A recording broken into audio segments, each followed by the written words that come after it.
Today we're playing around with the Chevy Silverado with a 4-cylinder turbocharged engine in it, which, serious thanks to Jerry Smith Chevy. These guys are pulling through and getting us a really fun truck to try out.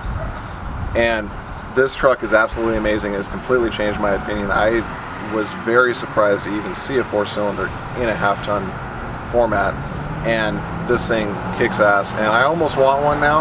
I'm on the fence. I wish I had the money for it. So go ahead and check out why we like it so much.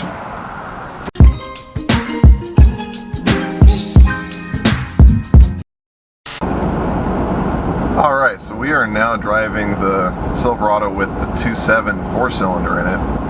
First impressions, the interior is so freaking nice. There's so many buttons, I'm just trying to get used to all the different functions this thing has. The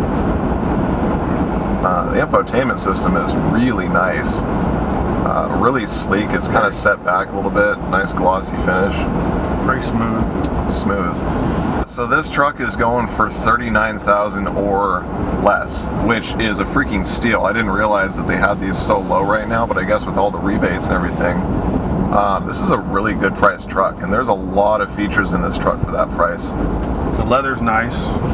I mean, how many trucks are you going to get that have got leather in them for under 40 grand? Yeah, exactly. Actually, and it's 4-wheel drive crew cab. Just, going over the bumps and stuff, the road we're on isn't that great. Yeah, we're kind of on a backcountry road right now, heading up into the hills.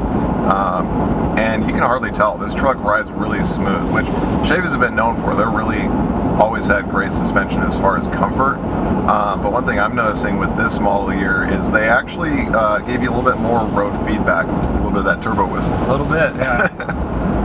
Certain spots you can hear it. Overall, the cab is really, really quiet though. I mean, this is ridiculously quiet. I can't believe how much this thing stays under 2,000 RPM for a 4-cylinder in a full-size truck.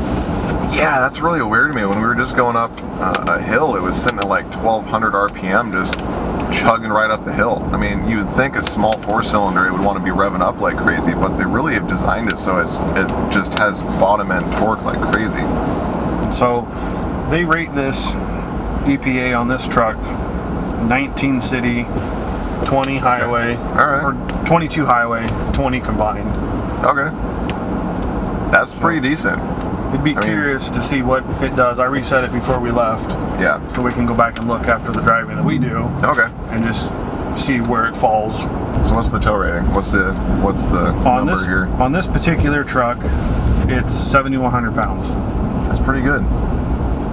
My 97 F-150 is only like 6 or 6,200 or something like that. So, that has a V8.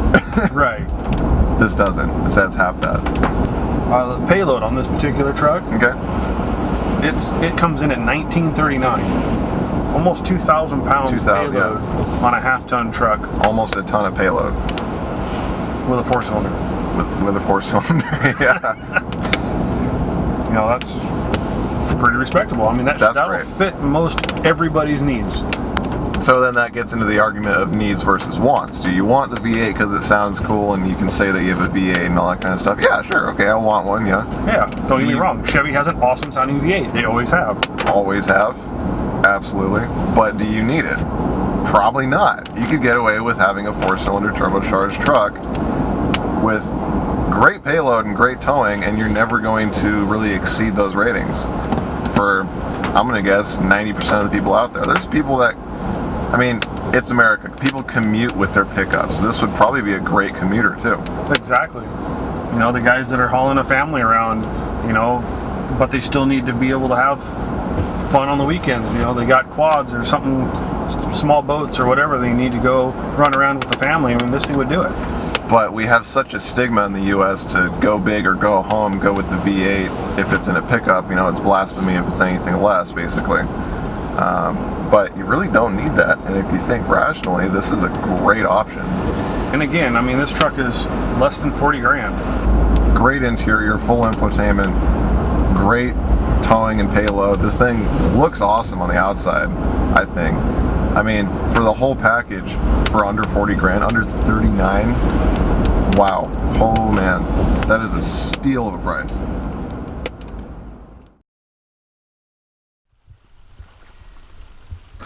All right, so here we're going to talk about a little bit of the specs on the 2.7 that is in the Silverado that we've been driving. They have a peak torque of 348 foot-pounds of torque, 310 horse, which is pretty respectable for a little 2.7 liter. Chevy's claiming the peak torque comes in at 1500 all the way to 4000. That's a really flat torque curve. Chevy did a really good job there of making that more of a workhorse motor than a performance four-cylinder. They're claiming somewhere in the 6.5 to 7 seconds 0 to 60 depending on the configuration of your truck. Also with somewhere in the combined MPG of 20, which isn't too bad. Some people are curious what a turbo four-cylinder in a truck sounds like.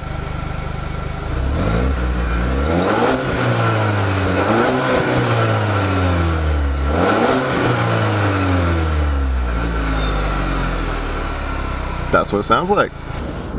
You know what it almost reminds me of? Is a little diesel. Yeah. Like a 2 to 3 liter diesel truck. Yeah. I love that turbo noise. There's seriously more of it in sport mode though. I think there is. Oh, auto start. Yeah. Oh, kick back on. There's almost like no delay. Yeah. That was like instant. Love it. I would probably drive in sport mode way too much. I can just tell by the way it's responding with you. Yeah, it shifts a lot different. Yeah. I don't know how many vehicles I've been in that actually show an air filter life monitor on the dashboard. I don't think I've ever seen that in any consumer vehicle. I've seen it in semis. Right. But semis also have like filter minders, and that's kind of like an industry standard. I've never seen that in a consumer vehicle before, though. Have you? No, I don't. Okay. I don't think I have. No. Yeah. Right now we've gone 33 miles, and it's averaging 23.4 miles a gallon. That's higher than the highway EPA rating. And we're on back roads, and we really are not babying it. Yeah, we're intentionally trying to test the truck out, and we're accelerating and decelerating and going through turns and stuff, and it's already getting better than highway EPA. Yeah. Brake pad life. Who has brake pad life on the dashboard? What? Okay, how are they measuring like the piston travel? I don't know. The caliper. How are they measuring that? Is that? That would be That's something, interesting. Isn't it? I saw that earlier on the way down. I'm like, that is crazy. Wow. The only thing I wish that it had, being as a turbo, is I wish it had a boost gauge. Yes. Yeah, it needs a boost gauge. I absolutely agree. There's not any boost gauge. There's nothing. No way to know. Being a turbocharged vehicle, I'd love to see where the boost is at. I'm sure, well, it's a stock vehicle, it's going to operate within its set parameters of boost and all that kind of stuff, but I would still like to know, with all of the other info, where the boost is. And then if somebody were to modify this truck a little bit, it would be even better to have a boost gauge for that reason. Right, or you know what I use my boost gauge a lot for on my truck is towing. Yeah. I can find the RPM range that it works best in. It's not making the heat and not building a ton of boost. Yep. So, you know, that would be something... Not overworking the engine, basically, for no reason. Yeah. Yeah. It has some, like, when you kind of get on it a little bit, it starts spooling the boost, like, it has some good grunt to it. Like, I haven't... Is there another four-cylinder that's a 2.7 liter? That's a big displacement for a four-cylinder. You know, I don't know if there is nowadays. There has been there have been in the past. Some big four-cylinders in the past. Yeah. But as of now, I don't know of any big four-cylinders that are like that. And it sounds like it. I mean, it doesn't sound like the little gnat going by. You know, No. like it has a burly kind of a sound to it. Right. I mean, you have a 2.3. Yep. And this has a lot more of a deep... It has a low-end growl to it, actually. Yeah, they did a lot of, you know, I'm going to jump all in things on this truck. Yeah, they went in with a serious game plan with this truck, and I think they came out with an amazing truck. For $39,000 or less. Yeah, that is crazy. You know, I think this has more. I mean, this doesn't have a big engine, but this, I think, has got more stuff in it than my truck does, and then my truck was a whole lot more than that. Yeah. Just I mean, I don't have leather.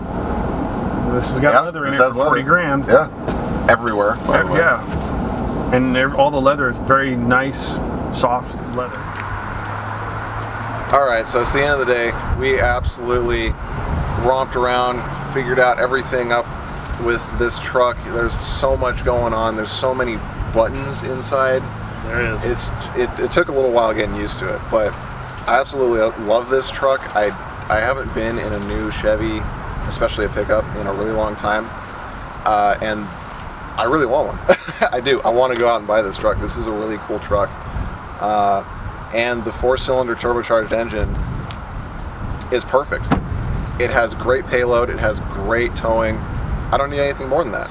And it's quiet inside. The price is amazing, $39,000 or under. That's absolutely amazing for a truck that has this much stuff in it. It has premium options all over the place. I mean, this would be a premium package, but it's not priced like one. And it's a steal. It really is. Yeah, it is. And I think for somebody that isn't towing big RVs or something like that, is a weekend warrior just towing toys, boats, you know, small stuff like that. Throw the bikes in the back, throw a bunch of gear in the back, go camping, do whatever.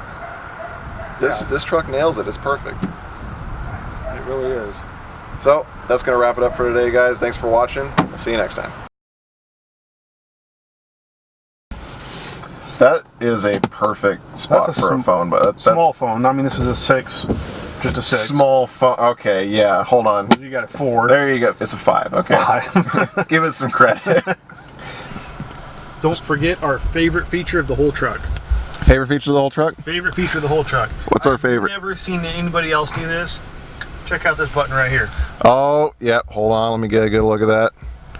Anybody take a guess what that button does? Yeah, you want to know what that button does? Check it out. All 4 windows go down. All at once. All at once. That is the somebody let the stank out button right there, and you need to evacuate the truck in about a half a second. That's the button for it. And you know what? It's a work truck. It's going to happen. You have a button for it. That's right.